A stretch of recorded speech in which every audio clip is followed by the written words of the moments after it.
The call came on a quiet Thursday morning, the kind of day when the world feels obedient and still. I was watering the rosemary in my kitchen window when my phone vibrated with an unfamiliar number. Normally, at my age 63, I let unknown calls drift to voicemail. But something made me answer. Maybe intuition. Maybe fate pulling on a loose thread. "Is this Mrs. Dalton?" a steady male voice asked. "It is," I said, wiping my hands on a dish towel.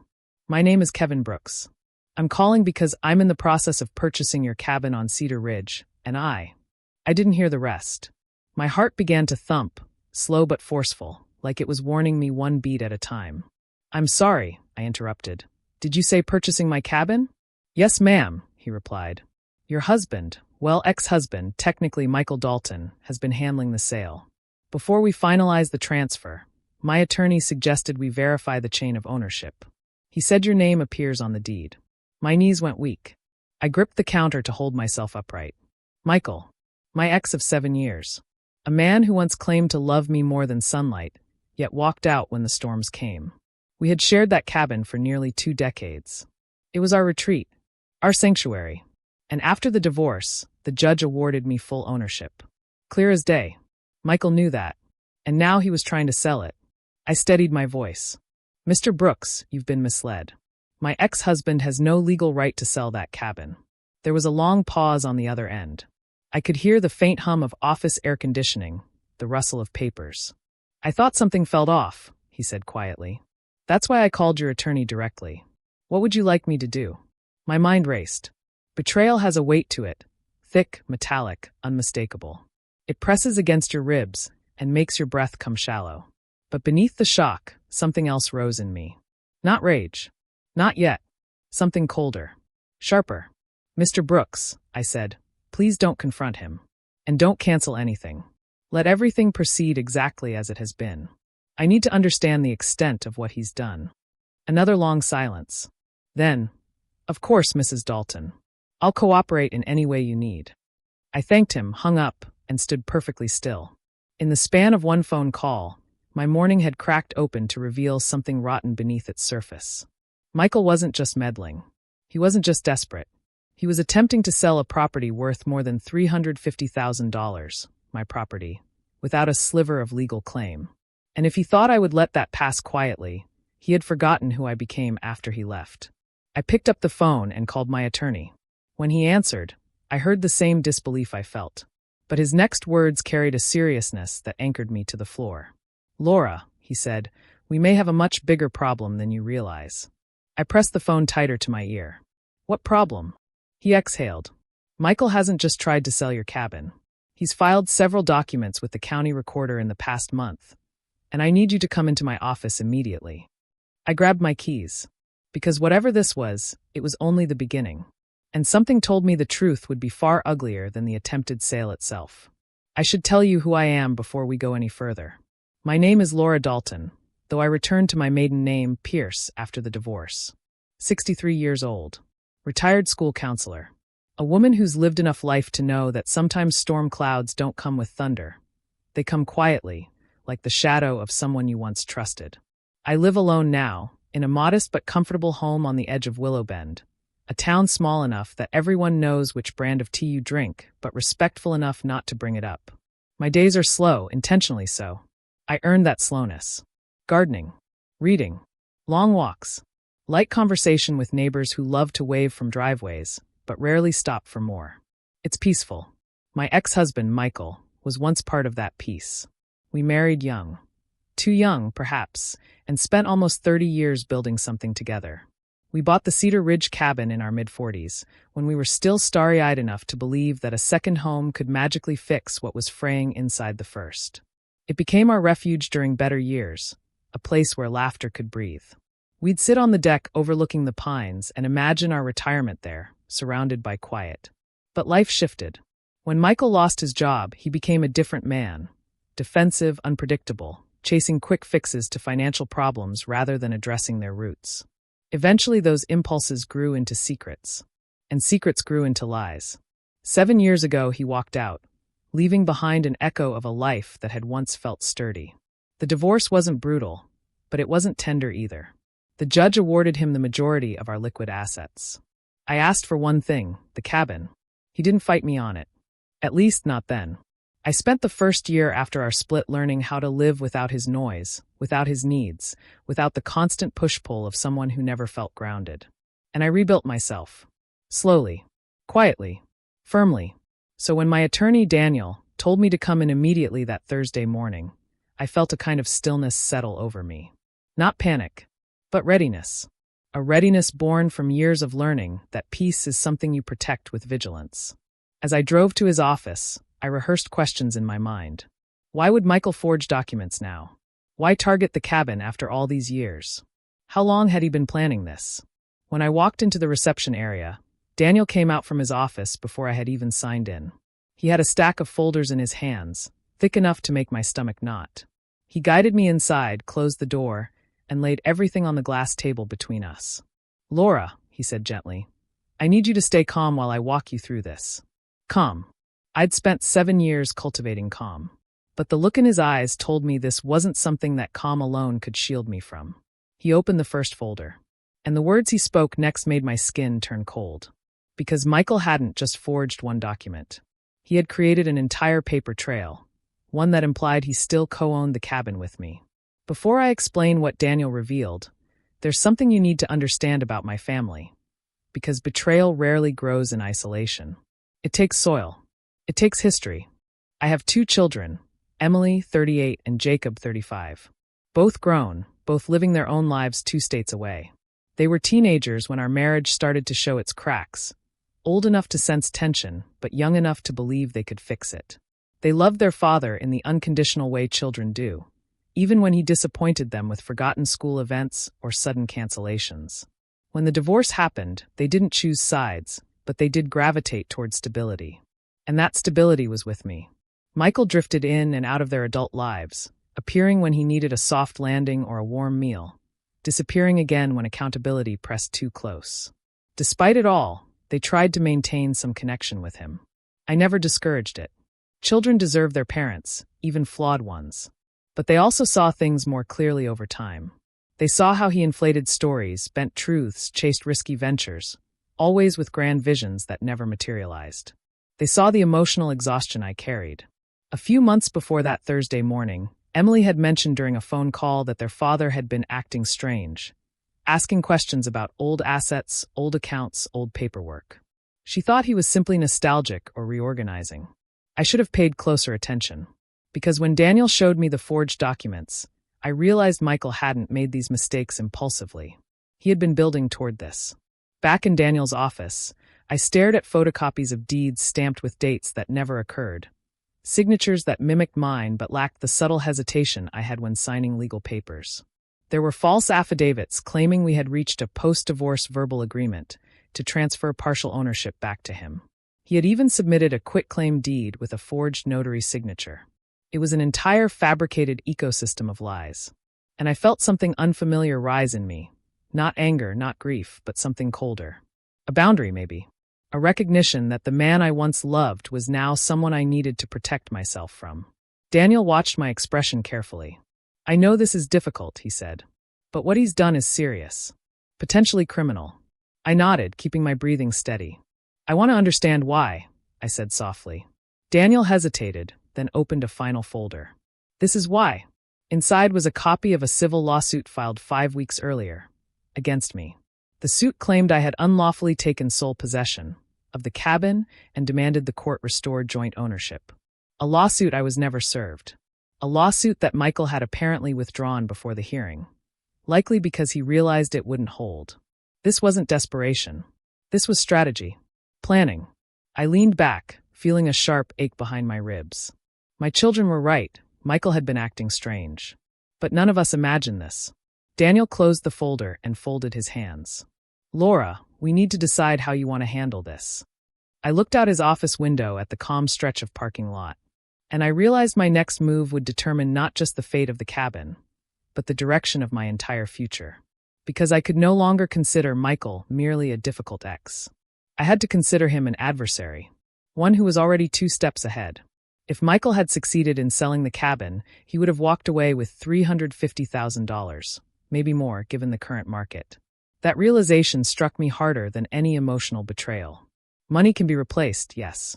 But the cabin? That place held decades of memories. Our children's laughter echoing down the hallway, the quiet mornings on the deck with steaming mugs of coffee, the nights when the sky was so thick with stars it made you believe in possibility again. Losing that cabin would feel like losing a piece of myself. But what made the betrayal truly cutting wasn't the attempted theft. It was the intent behind it. Michael knew the cabin meant everything to me.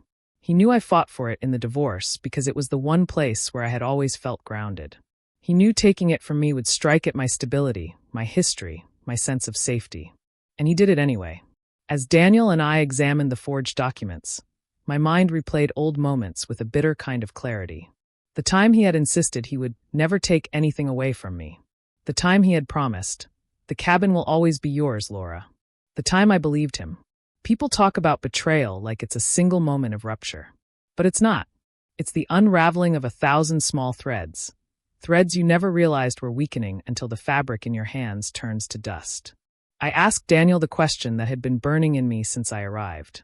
Why would he risk this? He knows I keep everything. Every receipt. Every document. He knows nothing he makes up can survive scrutiny. Daniel's eyes softened. People who reach a certain level of financial desperation often convince themselves that their actions are justified. He may have believed you'd never find out, or that if you did, you wouldn't do anything. He didn't say the rest aloud, but I heard it anyway. Michael believed I was still the same woman he had once manipulated into silence. He believed my calm meant weakness. He believed I would avoid conflict at any cost. He didn't understand the difference between peace and passivity. When I left Daniel's office that afternoon, the weight of the betrayal pressed against my sternum. But beneath that weight was resolve.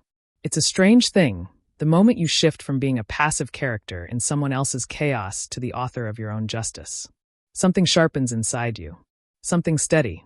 I drove straight to the cabin, needing to see it with my own eyes. When I arrived, I found a lockbox on the front door, one used by real estate agents during showings. The sight stole my breath. Michael had already listed it. He had already brought buyers inside my home.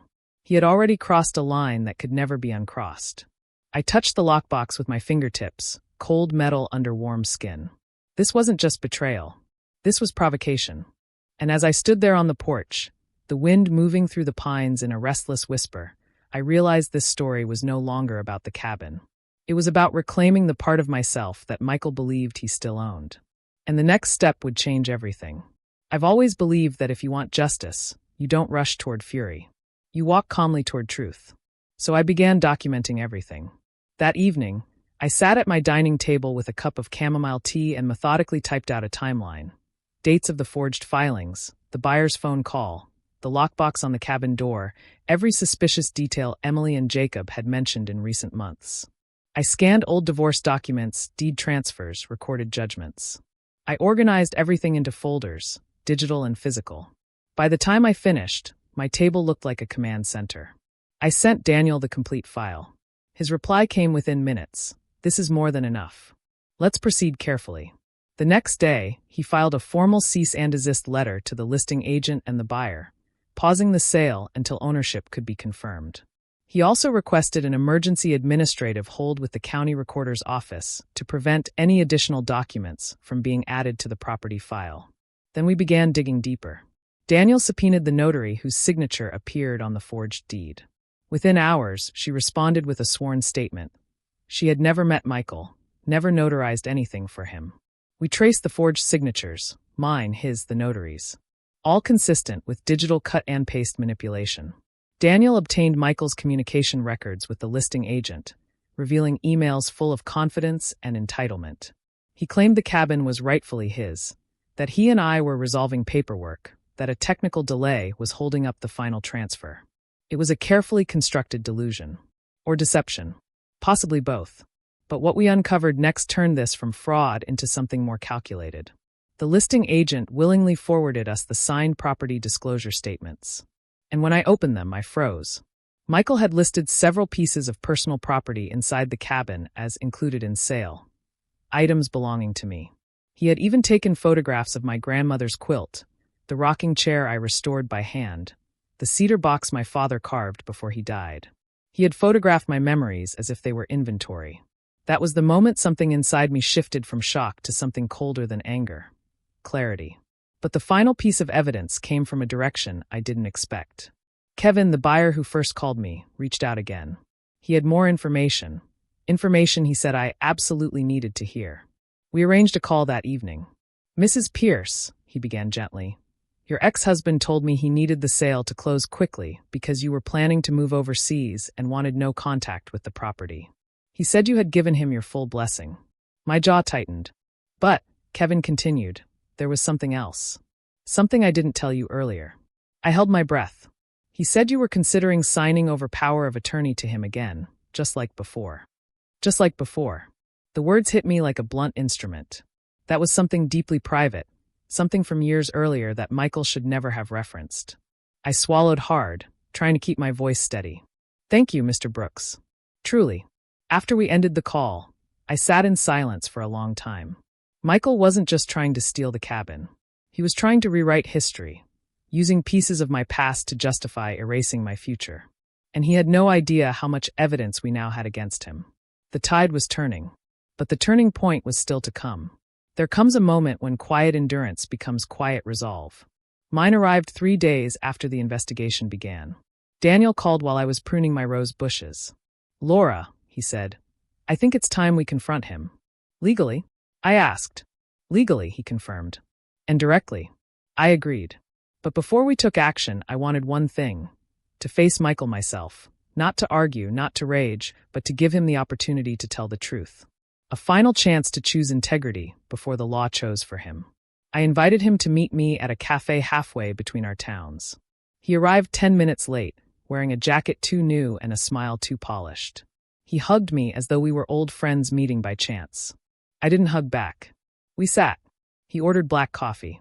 I ordered tea. And then I opened the conversation with the gentleness of someone laying down a final line. "Michael," I said, "why are you trying to sell the cabin?" The smile froze, then cracked. He stuttered through several excuses: misunderstandings, miscommunications, outdated paperwork. He claimed he thought he still had some rights, that he remembered the judge saying something different, that I must be mistaken. I let him speak. Then I laid out the facts: the forged deeds, the fake notary seal, the unauthorized lockbox, the buyer's testimony. His face went pale, the fragile scaffolding of his lies collapsing faster than he could rebuild it. "Michael," I said softly, "I need you to understand something. I'm not angry. I'm not here to punish you. But what you've done is serious. And the law isn't going to ignore it." He swallowed hard, his gaze flickering toward the window. Then he made one last attempt at manipulation. I thought you'd help me. Things have been rough. I'm trying to get back on my feet. I figured you'd let me take what was owed to me." "Owed," I repeated.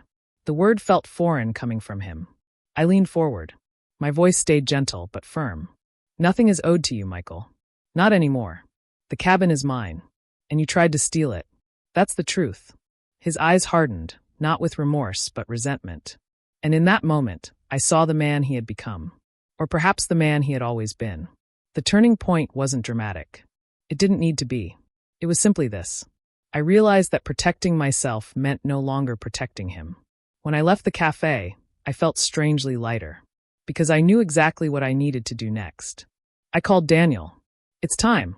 He didn't ask for clarification. He simply said, "I'll begin drafting everything tonight." And as I drove home under a sky fading to dusk, I felt the calm certainty of someone who has stepped fully into her own strength. Michael had made his choice. Now I would make mine. And mine would be rooted in truth. The downfall didn't happen overnight. True justice rarely does. But it happened steadily, inevitably, like a glacier moving with quiet force. Daniel filed a formal complaint for attempted real estate fraud, forgery, and filing false documents with the county recorder. He notified the listing agent, who immediately removed the cabin from the market and suspended all activity with Michael. The agent also filed his own report, citing fraudulent representation. Within days, Michael received a certified letter from Daniel's office requiring immediate cessation of all actions relating to the cabin and demanding written acknowledgement of his wrongdoing. He ignored it, so Daniel proceeded. A county investigator reached out to me for a detailed statement. I provided everything: documents, timelines, photographs of the lockbox, emails from the buyer, transcripts of calls. When I was done, the investigator said my file was one of the most thorough he had ever seen.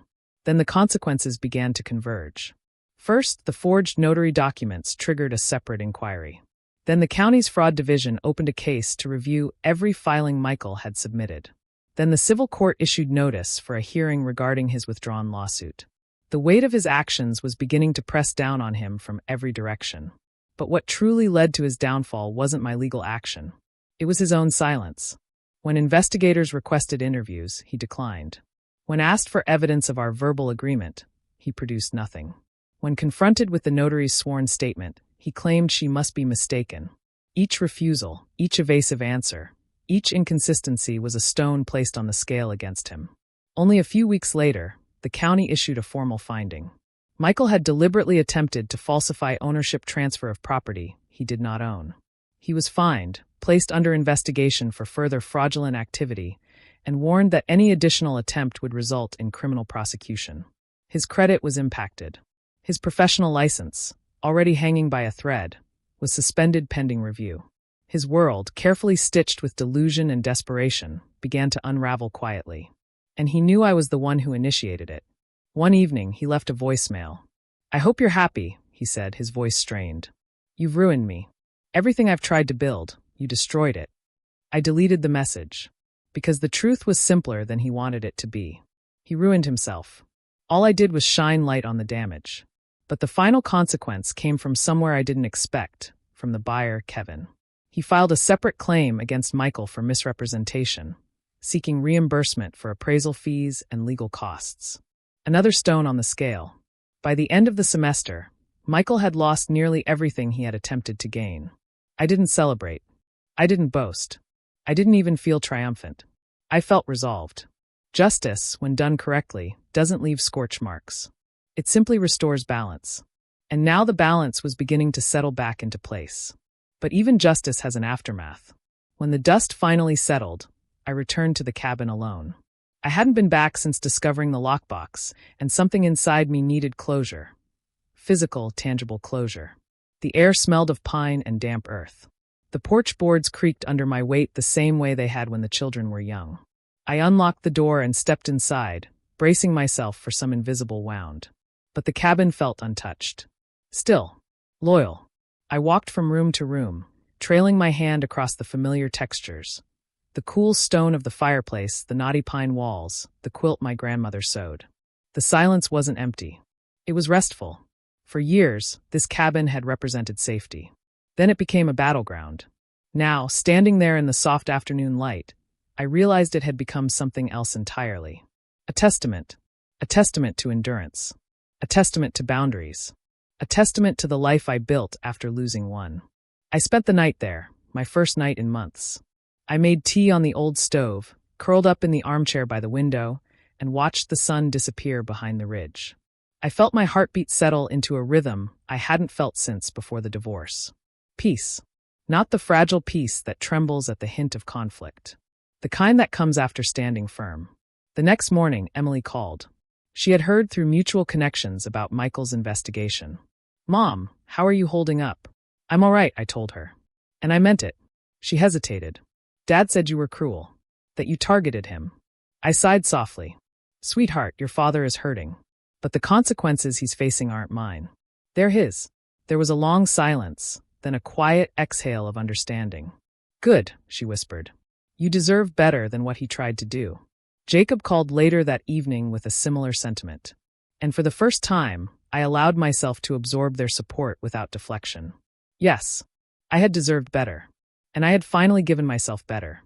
In the weeks that followed, life slid back into gentle routines. Gardening, reading, long walks, and occasional weekend trips to the cabin, not out of fear of losing it, but out of appreciation for having reclaimed it. I never heard from Michael again. But sometimes, in rare quiet moments, I wondered what led him to believe he could take something so deeply mine. Was it arrogance? Desperation? The misguided assumption that I would always absorb the cost of his choices? Maybe a mix of all three. But whatever the reason, it didn't matter anymore. Because in defending the cabin, I discovered something far more important than property. My voice. My boundaries. My calm strength. And that was something no one could forge or steal. Still, one question remained, one I would answer only once at the very end. If there's one thing this story has taught me, it's that betrayal doesn't begin with grand gestures. It begins when someone tests the edge of your boundaries and waits to see if you notice. When their needfulness becomes entitlement. When their mistakes become yours to fix. When their burdens become your obligations. But here is the truth, spoken plainly. You teach people how to treat you by what you tolerate. For too many years, I mistook patience for compassion. I mistook silence for harmony. I mistook self-sacrifice for love. But peace that depends on your invisibility isn't peace at all. It's erasure. When Michael tried to sell the cabin, he wasn't just trying to take property. He was trying to return me to a version of myself that no longer existed. The woman who swallowed conflict to keep the waters still. But I am not that woman anymore. And if you take anything from my story, let it be this. Strength doesn't always roar. Sometimes it simply refuses to be erased. Justice doesn't always look like punishment. Sometimes it's the quiet recentering of what is rightfully yours. Healing doesn't always come from forgiveness. Sometimes it comes from boundaries as firm as mountain stone. In the end, my revenge wasn't dramatic. It wasn't vengeful. It wasn't cruel. It was truth. It was documentation. It was calm confrontation. It was holding the line when someone hoped I wouldn't. And redemption, my redemption, was not about winning. It was about reclaiming the parts of myself I had abandoned during years of compromise. The cabin still stands on Cedar Ridge, steady and silent among the pines. A symbol not of what was lost, but of what was protected. Sometimes I sit on the deck at sunset and think about how close I came to losing it. Not because the law failed me. Not because the world was unfair. But because I underestimated my own strength. Never again. If you're listening to my story, perhaps you've felt the tremor of betrayal too. Perhaps someone in your life has crossed the line so subtly that you questioned your own footing. Perhaps you've stayed quiet to keep the peace, even as pieces of yourself chipped away. If that is true, then hear this. You are allowed to protect what is yours. You are allowed to demand honesty. You are allowed to say no, firmly, calmly, without apology. You are allowed to value your life more than someone else's chaos. And sometimes the most dignified revenge is not destruction. It is preservation. Preserving your truth. Your boundaries. Your future. Your peace. That was the lesson the cabin taught me. And now I offer it to you, with the steadiness of a woman who finally learned how to defend what matters.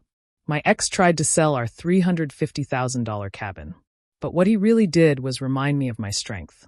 And that, quietly, calmly, was the beginning of everything I reclaimed.